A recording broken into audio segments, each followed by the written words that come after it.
இயேசு கிறிஸ்துவில் மிகவும் அதிகமாக நேசிக்கப்படுகின்றவர்களே, மீண்டுமாக இந்த அக்டோபர் மாதம் 5ஆம் நாளின் காலை வேளையிலே உங்களை சந்திப்பதில் மிகுந்த மகிழ்ச்சி அடைகிறோம். இந்த காலை நேர இறை தியானத்தை நம்ம ஆரம்பிக்கலாம். நமது ஆரம்பம் பிதா, குமாரன், பரிசுத்த ஆவியின் திரியேக நாமத்தில் உள்ளது. ஆமேன். ஜெபம் செய்வோம்.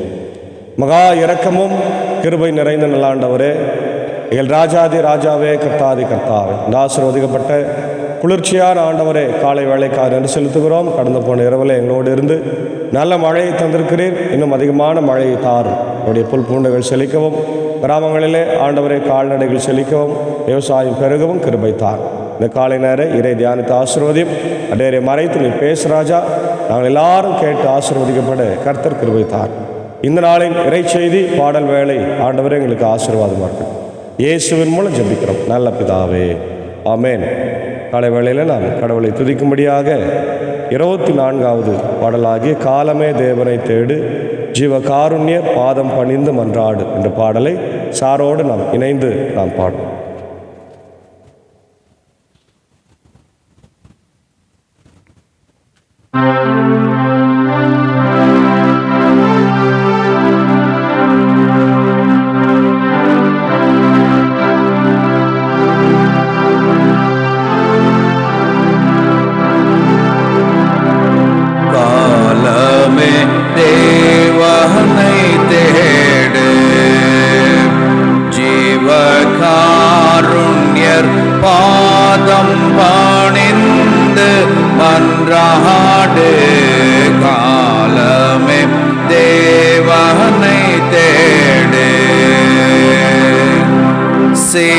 சேலமுடன் பாதம் பாடி கொண்டாடு, சேலமுடன் பாதம் பாடி கொண்டாடு, சீரான நீத்திய ஜீவனை நாடு, காலமே தேவனை தேடு.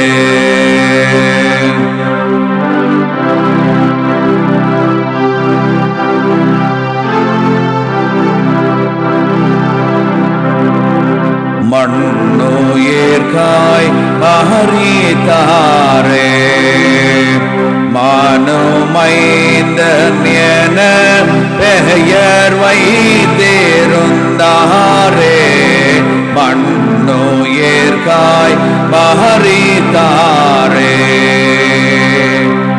ஓன் சேருஷ்டிகரை நீ உதயத்தில் எண்ணே, உன் சேருஷ்டிகரை நீ உதயத்தில் எண்ணே, உள்ளம் காணிந்து தானி ஜெபம் பண்ணு, காலமே தேவனை தேடு.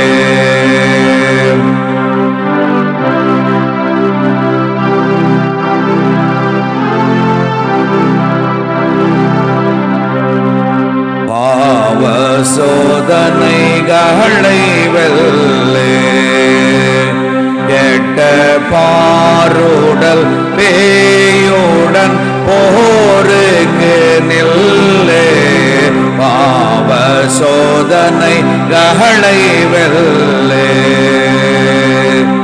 ஜீவ கிரீடம் சீரத்தில் அணிய, ஜீவ கிரீடம் சீரத்தில் அணிய, சிந்தனை செய்மானுவேலனை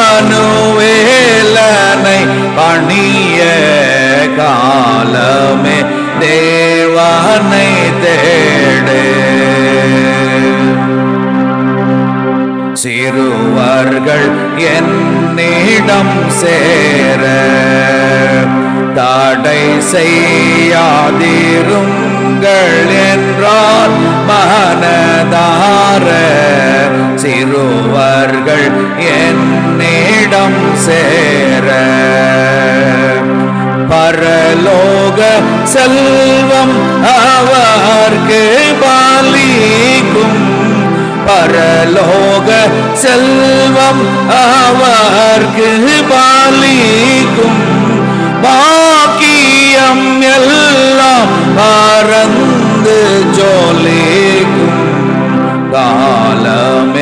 தேவனை தேடு.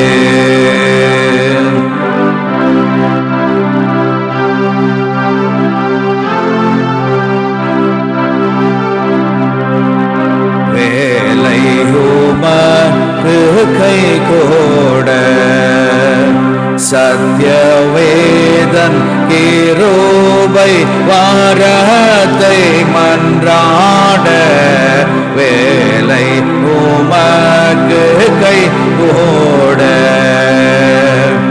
காலை தேடுவோர் என்னை கண்டடைவாரே. காலை தேடுவோர் என்னை கண்டடைவாரே.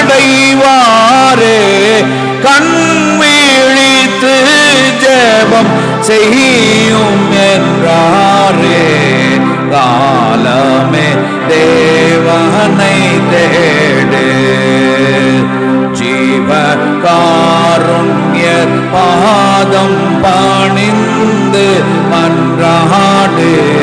காலமே தேவனை தேடு.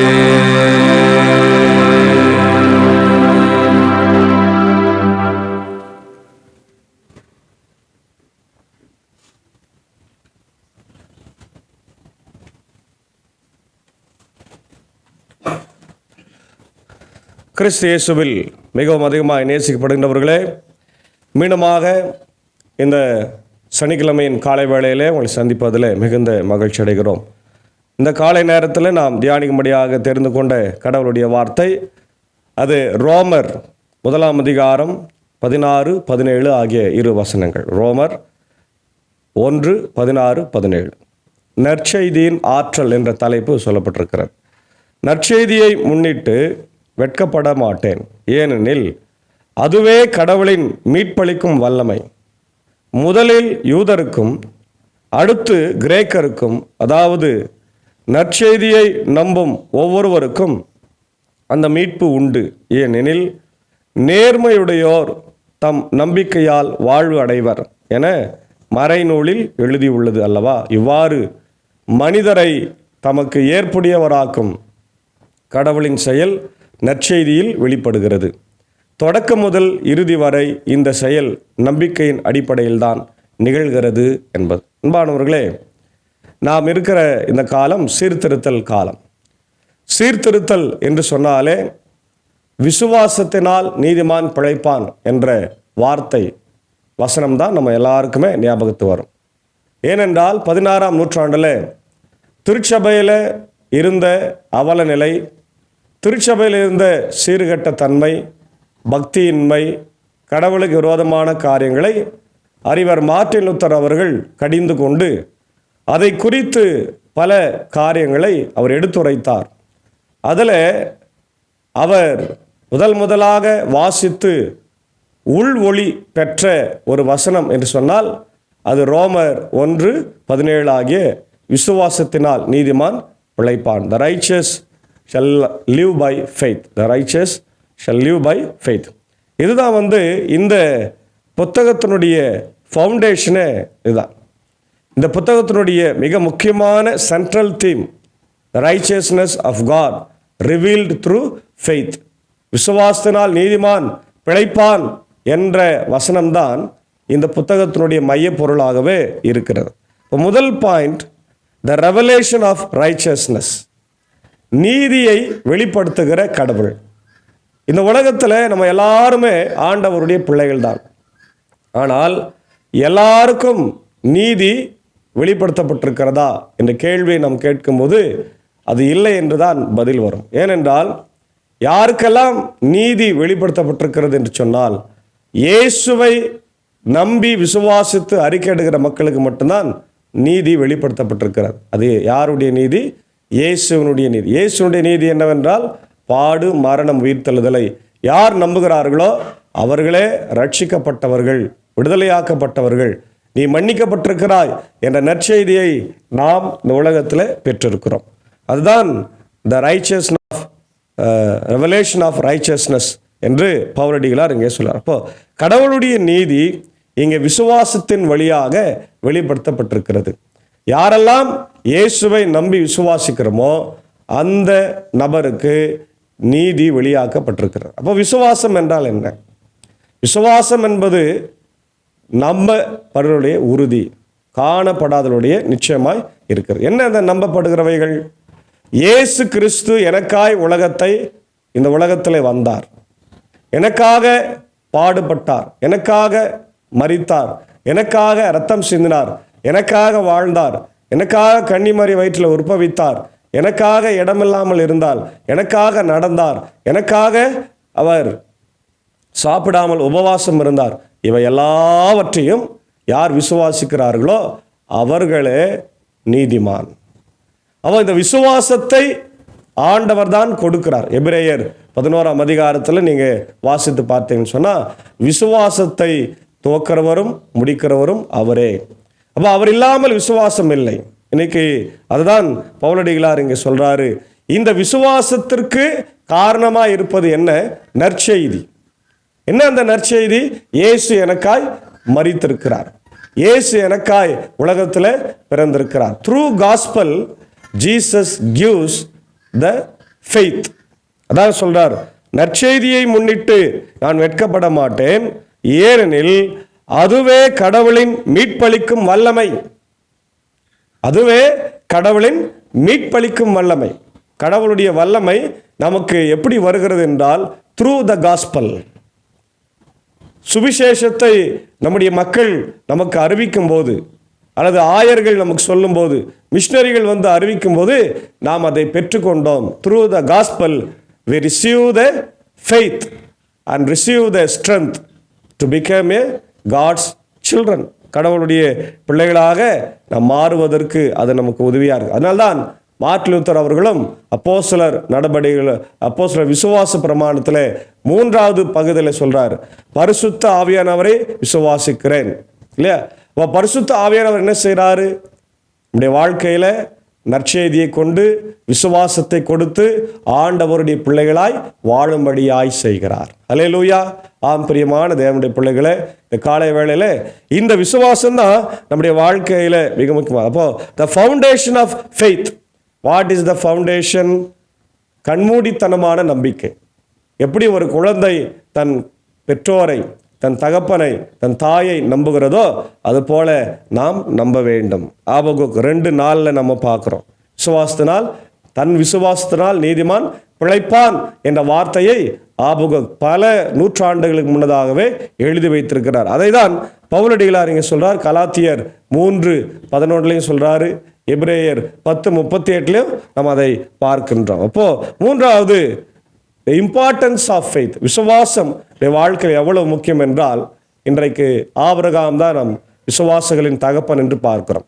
ஆண்டவர் நீ போ, கடவுள் நீ போ, நான் காண்பிக்கும் தேசத்துக்கு போன்னு சொன்ன உடனே ஆபிரகாம் எல்லாவற்றையும் விட்டு தன் மனைவியை மாத்திரம் அழைத்து கொண்டு அவன் போனான். அப்போ போகும்போது அவன் நிறைய இடர்பாடுகள், துன்பங்கள், கஷ்டங்களை சந்தித்தான். ஆனாலும் ஆண்டவரை அவன் விடவே இல்லை. குழந்தை இல்லை, 75 வயதில் கடவுள் அவனுக்கு வாக்கு கொடுக்குறாரு. 25 வயது வரை, 100 வயது வரை காத்திருக்கிறார். 25 வருடங்கள், 25 இயர்ஸ். ஆனாலும் பொறுமையாக இருக்கிறார். 100வது வயதில் ஈசாக்கை கடவுள் கொடுக்குறார். கொடுத்த பிறகு திருப்பி ஈசாக்கை கேட்குறார். எப்படி இருக்கும் பாரு. அந்த விஷயத்தை தன் மனைவிக்கும் சொல்லாமல், யாருக்கும் சொல்லாமல் ஈசாக்கை மோரிய மலைக்கு அழைத்து சென்று அங்கே பலி கொடுக்க ஆயத்தமானார்.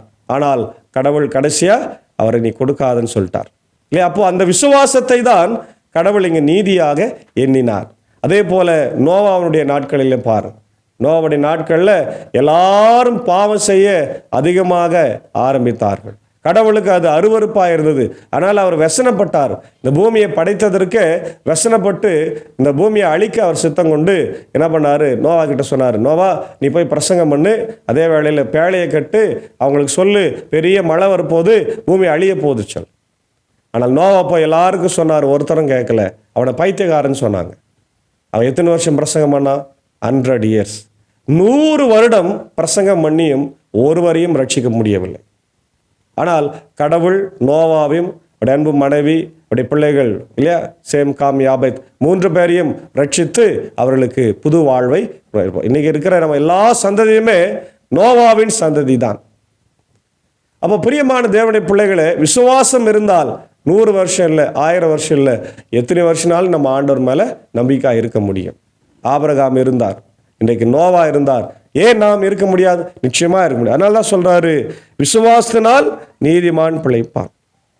ஏனெனில் நேர்மையுடையோர் தம் நம்பிக்கையால் வாழ்வு அடைவர். நேர்மையுடையோர் தம் நம்பிக்கையால் வாழ்வு அடைவர் என மறைநூலில் எழுதி உள்ளது. இவ்வாறு மனிதரை தமக்கு ஏற்புடையவராக்கும் கடவுளின் செயல் நற்செய்தியில் வெளிப்படுகிறது. தொடக்கம் முதல் இறுதி வரை இந்த செயல் நம்பிக்கையின் அடிப்படையில் தான் வருது. நம்பிக்கை தான், நம்பிக்கை இல்லாமல் எதுவுமே கிடையாது. அதுதான் பவுலடிகளா இங்கே அப்போ faith is essential for salvation. விசுவாசம் நம்முடைய ரட்சிப்புக்கு மிகவும் முக்கியத்துவம் வாய்ந்ததாக இருக்கிறது. அது பங்காற்றுது. Trusting God's character and promises. கடவுளுடைய குணங்களையும் அவருடைய வாக்கு தத்தத்தையும் நாம் விசுவாசிக்கணும். முக்கியமான பாயிண்ட் இதில், காட்ஸ் ரைச்சஸ்னஸ் இஸ் ரிவீல்டு. கடவுளுடைய நீதி வெளியாக்கப்பட்டிருக்கிறது. விசுவாசமே நம்முடைய நீதியின் அடித்தளமாக இருக்கிறது. அதே போல விசுவாசத்தோடு வாழ்வது முக்கியமாய் இருக்கிறது.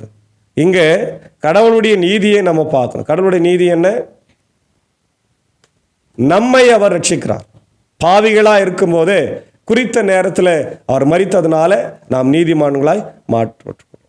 அதே போல நம்முடைய விசுவாசத்தை ஆண்டவர் மேலே வைக்க வேண்டும். நம்ம விசுவாசத்தோடு வாழ வேண்டும். அதுதான் இங்கே பார்க்குறோம். ஆதியாகமம் 15:6, எபிரேயர் 11:1-40. அது பேர் ஃபெய்த் சாப்டர் என்று சொல்கிறாங்க. Heroes of faith. எல்லா மனிதர்களை குறித்து அதில் இருக்கிறது. எபேசியர் 2:8-9. விசுவாசத்தினாலே கிருபையினாலே விசுவாசத்தை கொண்டு ரட்சிக்கப்பட்டீர்கள், இது உங்களால் உண்டானதல்ல, கடவுளால் உண்டானது என்று பவுல் சொல்லுகிறார். ஆகவே அன்பான தேவனுடைய பிள்ளைகளே, இந்த நாட்களிலே மீண்டும் ஒரு முறை கூட விசுவாசத்தை நம்முடைய வாழ்க்கையில் நாம் அதிகப்படுத்தி ஆண்டவருக்கு சாட்சியாக வாழ தூய ஆவியானவர் இந்த காலை வேளையிலே நம்மை ஆசீர்வதித்து வழிநடத்தி காப்பாராக. ஆமேன். ஜெபிப்போம். மகா இரக்கமும் கிருபை நிறைந்த நல்ல ஆண்டவரே, இந்த சீர்திருத்தல் ஆண்டவரே காலங்களுக்காய் மீண்டுமாய் நன்றி சொல்லுகிறோம். மீண்டும் ஆண்டவரே, எங்கள் வாழ்நாளிலே இப்படிப்பட்ட நாட்களை காணும்படியாய் கர்த்தர் கொடுத்த கிருபைக்காய் ஸ்தோத்திரம் ராஜா. இந்த நாளிலும் கேட்ட வார்த்தையின்படி ஆண்டவரே, விசுவாசத்தினால் நீதிமான் பிழைப்பான் என்ற அந்த வசனத்திற்கு ஏற்ப நாங்களும் விசுவாசத்தில் வாழ்ந்து சாட்சி கொடுக்க கர்த்தர் கிருபை தார். 16ஆம் நூற்றாண்டில் மார்ட்டின் லூத்தர் திருச்சபையில் காணப்பட்ட அவிசுவாசத்தை நீக்க போராடினார். ஆண்டவர் இப்பொழுதும் என்னுடைய திருச்சபைகளில் இருக்கின்ற அவிசுவாசங்கள், திருச்சபைக்கு விரோதமான காரியங்கள், உமக்கு விரோதமான காரியங்கள் எல்லாவற்றிலிருந்து நாங்கள் விடுதலை பெற கர்த்தாவே நீர் கிருபை தர வேண்டுமாய் ஜெபிக்கின்றோம். இதோ இந்த நாளிலும் இந்த இறை வார்த்தையை கேட்டுக்கொண்டிருக்கிற எல்லா மக்களுக்காக நான் ஜெபிக்கிறோம். விசுவாசத்தில் நான் உறுதிப்படவும் பலப்படவும் சாட்சியாய் வாழவும் கிருபை தாரும். ஆண்டவரே, இப்படி இந்திய சுவிசேஷ லுத்தரன் திருச்சபைக்காக, என்னுடைய ஆண்டவர் இந்திய தேசத்தில் இருக்கிற எல்லா கிறிஸ்தவ திருச்சபைகளுக்காக, உலக நாடுகளில் இருக்கிற கிறிஸ்தவ திருச்சபைகளுக்காக வேண்டிக் கொள்ளுகிறோம். குறிப்பாய் ஆண்டவரே, புரோட்டஸ்டன்ட் திருச்சபைகள் இன்றைக்கு திருமறையினால் ஆண்டவரே எழுந்து கட்டப்பட்டிருக்கிறது. திருமறையின் மேலே கட்டப்பட்டிருக்கிறது. திருமறை தான் எல்லாம், பைபிள் தான் எல்லாம் என்கின்ற அடிப்படையில் நாங்கள் இருக்கிறோம். குறிப்பாய் லுத்தரன் திருச்சபையினர் ஆண்டவரே எப்பொழுதுமே திருமறையை முன்னிறுத்தி வாழுகிறவர்கள். அந்த திருமறையை எங்கள் வாழ்க்கையில் அதிகமாய் முன்னிறுத்தி வாழ கிருபை தார். இந்த காலை நேரத்தில் இந்த ஊழியத்தில் எங்களோடு இருக்கிற இப்படி அன்புக்குரிய ஆண்டவரே அன்பர் சாருக்காக, என்னுடைய அக்காவுக்காக, அன்பான பிள்ளைகள் மார்த்தால் மரியாளுக்காக ஜபிக்கிறோம். குடும்பங்களை அபரிவிதமாய் ஆசீர்வதி ராஜா. வழி நடத்தும் தேவைகளை சந்தியும்.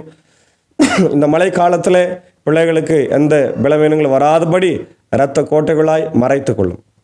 அதே போல் இசை வழியிலே ஆண்டவரை இப்படி ஊழியத்தை செய்து வருகிற என்னுடைய சாக்கோ சாருக்காக, இப்படி அருமையான ஆண்டவர் டீச்சருக்காக, குடும்பத்திற்காக ஜெபிக்கிறோம். தொடர்ந்து ஆண்டவரே அவரையும் வல்லமையாக இந்த ஊழியங்களில் எடுத்து பயன்படுத்தும். அடியனையும் ஆண்டவரில் பயன்படுத்த ராஜா. இந்த இறை வார்த்தையை கேட்டுக்கொண்டிருக்கிற எல்லா மக்களுக்கும் இப்படி ஆசிரியர்கள் தங்கியிருக்கட்டும். குறிப்பாக என்னுடைய இந்திய சுவிசேஷ லுத்தரன் திருச்சபைக்கும், ஆண்டவர் இருக்கிற 3 சபை சங்கங்கள், திருச்சபைகள், குடும்பங்கள், பொறுப்பாளர்களுக்கும் ஆண்டவரே விசேஷமாக இந்த சீர்திருத்தல் மாதம் ஒரு சிறப்பான மாதமாக நாங்கள் அனுசரிக்க, சபைகளில் அதை மக்களுக்கு கற்றுக் கொடுக்க ஆண்டவர் ஐயர்களை நீங்கள் பயிற்சி வைக்க வேண்டுமா ஜெபிக்கிறோம். பாடல்களை, ஆண்டவர் குழுக்களை நாங்கள் சந்தித்து அவர்களுக்கு பயிற்சி கொடுத்து அவர்கள் ஆண்டவரை சிறப்பாக பாடல்களை பாட கர்த்தர் கிருபை தார். இந்த நாளில் கூட ஆண்டவரே வியாதியஸ்தர்கள், பலவீனமானவர்கள், சுகவீனமானவர்கள், ஆண்டவரை படுக்கையில் இருக்கிறவங்க, குறிப்பாக அந்த ஆண்டவர் இந்த நாளில் பிறந்த நாட்களை நன்றி செலுத்துகிற ஆண்டவரே மக்களுக்காக நன்றி செலுத்துகிறோம். எல்லாரையும் கர்த்தர் ஆசீர்வதிங்க. குறிப்பாக ஒரு துக்க செய்திக்காக ஜெபிக்கிறோம். பாப்பனப்பள்ளி திருச்சபையில் ஆண்டவரே இதோ திரு சுரேஷ் அவர்கள் கர்த்தருக்குள் நித்திரை அடைந்திருக்கிறார்கள். ஆண்டவரே அவர்களை இழந்து வாடுகிற அவருடைய அன்பு துணைவியார் அன்பான குடும்பத்தின் மக்களுக்காக ஜெபிக்கிறோம். குடும்பத்தின் மக்களுக்கு ஆறுதலையும் தேர்தலை தாரும். ஆண்டவரே இன்று மாலையில் நடைபெறுகிற நல்லடக்க ஆராதனையிலே உடைய கிருபை தங்கியிருக்க வேண்டும் என்று நான் ஜெபிக்கிறோம். நேற்று தினத்தில் கூட ஆண்டவரே இதோ உங்களை அருமையான டாக்டர் ஆண்டவரே தேவதாஸ் ஐயாவுடைய அன்பு துணைவியார் திருமதி அம்சா தேவதாஸ் அவர்களை அடக்கம் செய்தோம். அவரை இழந்து வாடுகிற அன்பான பிள்ளைகள் டாக்டர் பிரதீப், அவருடைய அன்பான மனைவி பிள்ளைகள் உஷா அவர்களுடைய ஆண்டவரே குடும்பத்தின் மக்களுக்கு ஜெபிக்கிறோம்.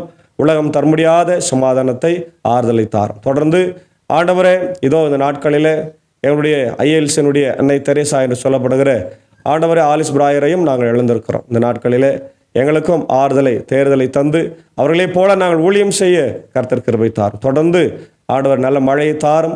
அதிகப்படியான மழையினாலே என்னுடைய ஆண்டவரே கிராமங்கள் செழிக்கட்டும் ராஜா. என்னுடைய நேரத்தில் இந்திய தேசத்திற்காக, ஆட்சி செய்கிறவர்களுக்காக, ஒவ்வொரு மாநிலத்துக்காக, குறிப்பாக உலக நாடுகள் ஏற்பட்டு கொண்டிருக்கிற போர் பதட்டங்கள், இஸ்ரேல் ஈரான் போர் பதட்டங்கள் எல்லாம் மாறி அமைதியான சூழ்நிலை, சந்தோஷமான சூழ்நிலை, ஆண்டவர் சமாதானமான ஒரு சூழ்நிலை ஏற்பட கிருபை தாரும். தொடர்ந்து அடியர்களாக எங்களை இந்த ஊழியத்தில் எடுத்து நீர் பயன்படுத்தும். துதி கன மகிமை உமக்கே செலுத்துகிறோம். இறைமைந்தன் இயேசுவின் மூலம் ஜெபிக்கிறோம் நல்ல பிதாவே, ஆமென். எல்லாம் வல்ல தந்தை, மகன், தூயாவின் ஆசிகள் இந்த நாளிலே நம்முடையரோடு கூட இருப்பதாக. ஆமென்.